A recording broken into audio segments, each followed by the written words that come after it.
Eny, tiany asandratra ho ambonin'ny firenena rehetra izay nataony ianareo, na amin'ny voninahitra, na amin'ny laza, na amin'ny famirapiratana.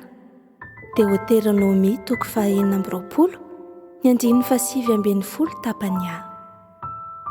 Rehefa avy nanome ireo didy tsy lalàna ary fitsipiainana samihafa ho an'ny vahoakan'i Israely Andriamanitra tamin'ny alalan'i Mosesy mpanompony dia toy izao no teny namaranany azy. Efa nampitenenin'ny Tompo kosa ianareo androany fa ho vahoaka fananany sarobidy indrindra ianareo, araka izay nampanantenainy taminareo, sady hitandrina ny didiny rehetra. Eny, tiany asandratra ho ambonin'ny firenena rehetra izay nataony ianareo, na amin'ny voninahitra, na amin'ny laza, na amin'ny famirapiratana. Dia ho vahoaka voatokana ho an'ny Tompo Andriamanitrareo ianareo, araka izay nampanantenainy.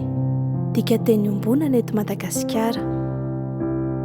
Ary efa nampianinanao ny Tompo androany fa firenena fananany sarobidy indrindra ianao, ary izay nolazainy taminao mba hitandremanao ny didiny rehetra sy hanandratany anao ambonin'ny firenena rehetra izay nataony, ho fiderana sy ho laza ary ho voninahitra, ary mba ho firenena masina ho an'ny Tompo Andriamanitrao ianao, araka izay nolazainy.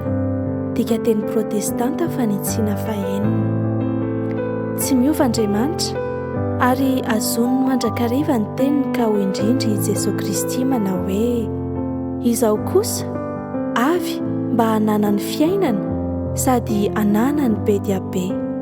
Andeha isika hifantoka sy hifikitra hatrany amin'ny fahamarinana ambaran'ny tenin'Andriamanitra amintsika, satria sarobidy izaho sy ianao, manandanja sy manandaza ary manamboninahitra izaho sy ianao, olona miavaka izaho sy ianao amin'ny hanamasinan'Andriamanitra antsika.